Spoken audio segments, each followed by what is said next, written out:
విభోవర ధారావాహిక 6వ భాగం. రచన చతుర్వేదుల చెంచు సుబ్బయ్య శర్మ. కథాపఠనం మల్లవరపు సీతారాం కుమార్.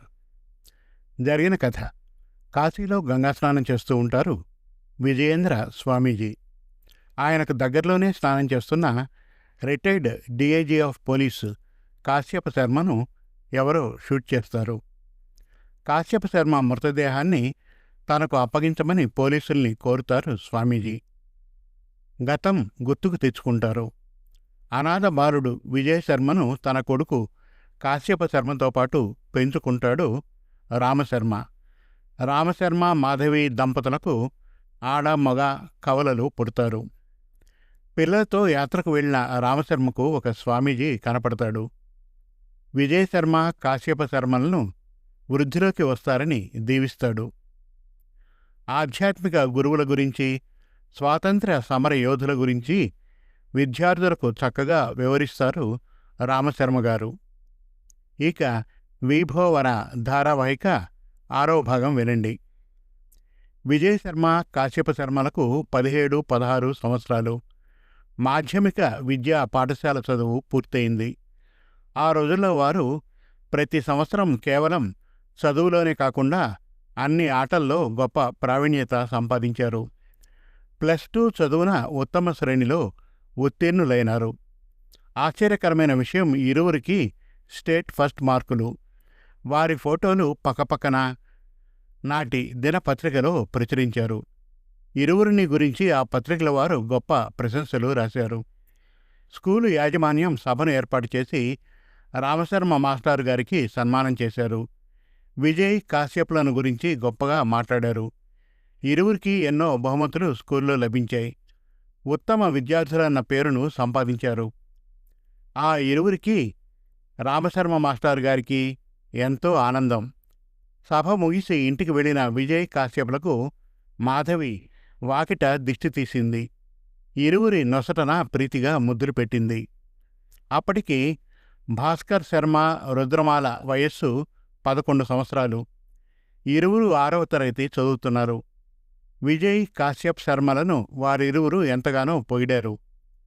విజయ్ కాశ్యపులు వారిని పక్కన కూర్చొనబెట్టుకుని హోంవర్క్ చేయించేవారు. చిన్నతనం నుండి రుద్రమకు విజయశర్మ అంటే ఎంతో గౌరవం, అభిమానం. చిన్నవారిరువురు నవ్వుతూ పెద్దవారికి కరచాలనం చేశారు. ఆ రోజు ఇంట్లో రామశర్మ ఘనంగా పూజ చేశారు. మాధవి పిండి వంటలతో నైవేద్యాన్ని సిద్ధం చేసింది. తన స్వహస్తాలతో విజయ్ కాశ్యప శర్మలకు తలంటి స్నానం చేయించింది మాధవి. 4 పిల్లలు రామశర్మ మాధవీల సమక్షంలో దైవాన్ని ధ్యానించారు. ఆ క్రింద సంవత్సరంలో రామశర్మ వారిరువురికి ఉపనయనాలు జరిపించారు. మాతా గాయత్రి మంత్రోపదేశం చేశారు. అందరూ కలిసి పూజ అనంతరం ఆనందంగా భోంచేశారు. ఆ సాయంత్రం పున్నమి వెన్నెలలో వాకిటి ముందు రాత్రి భోజనం చేశారు. అంతకుముందు 2 వారాల క్రిందట రుద్రమ యుక్త వయస్కురాలైంది. బంధుమిత్రుల సమక్షంలో రుద్రమ యుక్త వయస్సు వేడుకలను రామశర్మ మాధవీలు ఘనంగా జరిపారు. పున్నమి రాత్రి భోజనానంతరం రామశర్మ విజయ్ కాశ్యపులను దగ్గరకు పిలిచారు. విజయ్, నాన్నగారు, నీవు ఏ పై చదువును చదవాలనుకుంటున్నావు? నేను MA ముగించి పోలీస్ ట్రైనింగ్ పూర్తి చేసి ప్రజలకు సేవ చేయాలనుకుంటున్నాను. పేదలకు అండదండగా ఉండాలనుకుంటున్నాను. నీతి, న్యాయం, నిజాయితీలను రక్షించాలనుకుంటున్నాను. ఎంతో భావావేశంతో చెప్పాడు విజయశర్మ. రామశర్మ మాధవీల వదనంలో చిరునవ్వు. నాయనా కాశ్యప్, ఏమిటమ్మా, నీవు ఏం చేయాలనుకుంటున్నావు? అడిగింది మాధవి.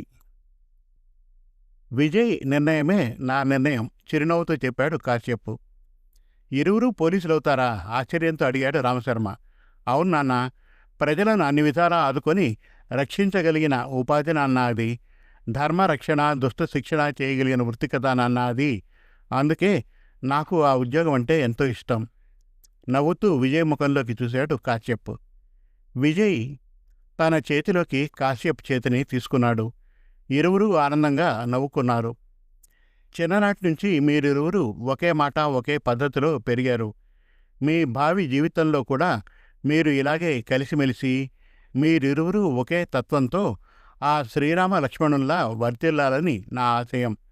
మనిషి కేవలం తన స్వార్థం కోసం బ్రతకడం జీవితం కాదు. సాటి 10 మందికి ఉపయోగపడే రీతిగా జీవిత గమనాన్ని సాగించడం మంచి గుణం. అదే మానవత్వం. సర్వకాల సర్వావస్థల ఎద్దున మీ ఇరువురికి నా శుభాశీస్సులు. చిరునవ్వుతో ఆనందంగా చెప్పాడు రామశర్మ. విజయశర్మ, కాశ్యప శర్మలు రామశర్మ, మాధవీల పాదాలను తాకారు. ఆ దంపతులు వారిరువురిని హృదయపూర్వకంగా దీవించారు. మరుదినం రామశర్మ విజయశర్మ, కాశ్యప శర్మలతో పక్కన ఉన్న రాష్ట్ర రాజధాని నగరాలకు వెళ్ళాడు. వారి మిత్రుడు కాలేజీ ప్రిన్సిపాల్ మహమ్మద్ గారిని కలిశాడు. పిల్లలను మహమ్మద్ గారికి పరిచయం చేశాడు. విజయశర్మ, కాశ్యప శర్మలు వినయంగా ప్రిన్సిపాల్ గారికి నమస్కరించారు.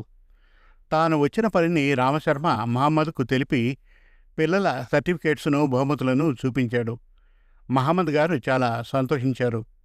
ఇరువురికి BAలో సీట్స్ ఇస్తానని మాట ఇచ్చారు. రామశర్మ, విజయశర్మ, కాశ్యప శర్మలకు పరమానందం.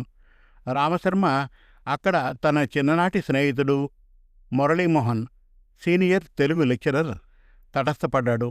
ఇరువురు సంతోషంతో కరచాలనం చేసుకున్నారు. ఒకరి యోగక్షేమాలు ఒకరు అడిగి తెలుసుకున్నారు.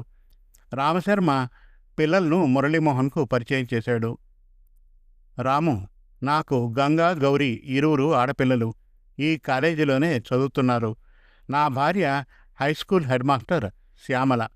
Ganga inter first year, Gauri inter second year. చిరునవ్వుతో తన కుటుంబ విషయాలను రామశర్మకు తెలియజేశాడు మురళీమోహన్. మిత్రుని వద్ద సెలవు తీసుకుని రామశర్మ, విజయశర్మ, కాశ్యప శర్మలు గ్రామానికి తిరిగి వెళ్లారు. మురళీమోహన్ గారికి సొంత ఇల్లు 2 అంతస్తుల్లో ఉంది. మేడ మీద ఉన్న ఇంజనీర్ రామారావు గారు వారం రోజుల కిందట విజయవాడకు ప్రమోషన్ మీద వెళ్ళిపోయారు. ప్రస్తుతం ఆ పోర్షన్ ఖాళీ. మురళీమోహన్ గారికి మనస్సున ఒక ఆలోచన కలిగింది.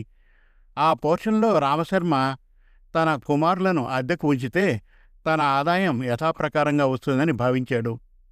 విజయ్, కాశ్యపులు కాలేజీలో 3 సంవత్సరాలు చదవాలి కాబట్టి తన ఇంటి విషయాన్ని గురించి మురళీమోహన్ రామశర్మకు ఫోన్ చేసి ఖాళీగా ఉందని చెప్పాడు. రామశర్మకు పరమానందం. ఇల్లుని గురించి వెతకడం తప్పినందుకు, ముఖ్యంగా మురళీమోహన్ తన మిత్రుడైనందుకు సంతసించి విషయాన్ని తన అర్ధాంగి మాధవికి చెప్పాడు. మాధవికి ఎంతో ఆనందం. 2 రోజుల్లో కాలేజీ తెరుస్తారనగా రామశర్మ దంపతులు విజయ్, కాశ్యప్లతో నగరానికి వచ్చి మురళీమోహన్ ఇంట్లో పాలు కాచి ఆ పోర్షన్లో చేరారు. మరుదినం ఊరికి తిరిగి వెళ్లే ముందు, మురళీగారు, పిల్లలు చిన్నవాళ్ళు, వాళ్లను కొంచెం గమనించి ఉండండి. మీరు అదే కాలేజీలో పనిచేస్తున్నారు కాబట్టి కాలేజీలో కూడా వారి ఇరువురిపై ఒక కన్ను వేసి ఉంచండి. నా పిల్లల గురించి నేను చెప్పడం బాగుండదు. కొద్ది రోజుల్లో మీకే తెలుస్తుంది. అయినా మీరు పెద్దవారు కదా, కొంచెం గమనిస్తూ ఉండండి. మీకు తోచిన మంచి సలహాలను ఇవ్వండి, ప్రాధేయపూర్వకంగా చెప్పారు రామశర్మ. రాము, మీరు నాకు అంతగా చెప్పాలా? నేను చూసుకుంటానుగా. మీరు నిర్భయంగా ఊరికి బయలుదేరండి. చిరునవ్వుతో అభిమానపూర్వకంగా చెప్పాడు మురళీమోహన్. ధన్యవాదాలు మురళీగారు.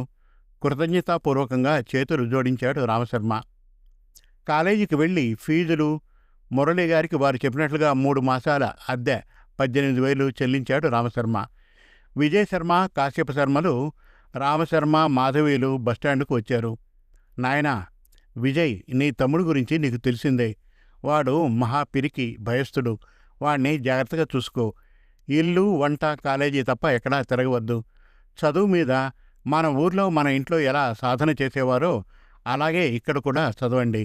మాస్టర్స్ అందరి చేత మంచి పిల్లలని అనిపించుకోవాలి.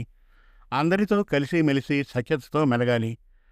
సోమవారం, శనివారం పక్కనే ఉన్న రామాలయానికి, శివాలయానికి వెళ్ళి మీకు ఎప్పుడు అండదండగా ఉండాలని జగన్మాతా పితలను వేడుకోండి. టైం ప్రకారం భోజనం, నిద్ర, వ్యాయామం, యోగా, ఆసనాలు నిర్వర్తించండి. ఆరోగ్య విషయంలో జాగ్రత్త, అన్వయంగా చెప్పాడు రామశర్మ. నాన్న, నా దగ్గర మీరు వంట నేర్చుకున్నారుగా, కావలసిన వాటిని వండుకొని ఆనందంగా ఆరగించండి. హై స్కూల్లో ఎలాంటి పేరు ప్రఖ్యాతులు సంపాదించారో ఆ కాలేజీలో కూడా అలాంటి మంచి పేరును సంపాదించాలి. జాగ్రత్త, ప్రీతిగా చెప్పింది తల్లి మాధవి. అలాగే అమ్మా అన్నాడు విజయశర్మ. అమ్మా, నాకు అన్నా అన్నకు నేను, మాకేం భయం లేదమ్మా. నెలకు ఒకసారి ఊరికి వస్తాంగా నవ్వుతూ చెప్పాడు కాశ్యప శర్మ. చింతకాయ పచ్చడి, గోంగూర, మామిడికాయ ఊరగాయ జాడీల్లో ఉన్నాయి. చేయి పెట్టకుండా స్పూన్తో వేసుకోండి, సరేనా? వారం రోజుల తర్వాత మీ నాన్నగారిని పంపుతాలే, వారితో పచ్చళ్ళు పంపిస్తాను. అలాగే అమ్మా, మీరు జాగ్రత్త. రుద్రమను, భాస్కర్ను బాగా చదువుకోమని చెప్పండమ్మా అన్నాడు విజయ్. అలాగే నాన్న. అమ్మా నాన్న, సీట్లు ఫుల్ అయిపోయాయి, బస్ ఎక్కండి చెప్పాడు కాశ్యప శర్మ. రామశర్మ ఇరువురి భుజాలపై చేతులు వేసి, మీరు చదవనున్న కాలేజీలో కలవారు ఉండవచ్చు, పేదవారు ఉండవచ్చు. అందరినీ సమదృష్టితో చూడాలి. సత్యం, ధర్మం, నీతి, న్యాయాన్ని ఎప్పుడూ తప్పకూడదు. మీరు మంచిగా వర్తిస్తూ అందరి చేత మంచివారనిపించుకోవాలి. మితభాషగా ఉండడం ఎప్పుడైనా ఎవరి విషయంలో అయినా చాలా ఉత్తమం. ఈ కాలేజీలో కో ఎడ్యుకేషన్, ఆడపిల్లలు చదువుతున్నారు. వారిని గౌరవించడం, అభిమానించడం, ఏదైనా సాయం కోరితే చేయడం. ఎవరి వలనైనా వారికి కష్టనష్టాలు కలిగితే అలాంటి సన్నివేశాలు మీరు చూస్తే ఆడబిడ్డలకు అండగా నిలబడి వారిని ఆదుకోవడం మీ ధర్మంగా భావించాలి, ఆచరించాలి. ఇవన్నీ నేను మీకు ఇంతకుముందు చెప్పిన విషయాలే, మీకు తెలిసిన విషయాలే. మరలా ఈనాడు ఎందుకు చెప్పానంటే, మొన్నటి వరకు మీ జీవితం మీ అమ్మ నా ముందు సాగింది. రేపటి నుండి మీకై మీరే అవసరానికి తగిన రీతిగా మార్గాన్ని ఎన్నుకొని ప్రశాంతంగా ముందుకు సాగిపోవాలి. అర్థమైందా? చిరునవ్వుతో రామశర్మ ఇరువురు ముఖాల్లోకి చూశారు. మౌనంగా ఇరువురు తలలు ఆడించారు. నాయనా విజయ్. ఏమ్మా? తల్లిని సమీపించాడు విజయ్. తన నోటిని విజయ్ చెవి దగ్గరకు చేర్చిన మాధవి, నాన్న, కింద ఇంట్లో 2 ఆడపిల్లలు ఉన్నారు. వారు మిమ్మల్ని చూసిన చూపు నాకు నచ్చలేదు. మీరు ఆ పిల్లలతో ఎప్పుడూ మాట్లాడకండి. ఒకవేళ అవసరం ఏర్పడితే ముక్తసరిగా వారి వైపు చూడకుండా అడిగిన దానికి క్లుప్తంగా జవాబు చెప్పి వెళ్ళిపోండి. జాగ్రత్త. ఏంటి మాధవి ఆ దేవరహస్యం? నవ్వుతూ అడిగాడు రామశర్మ.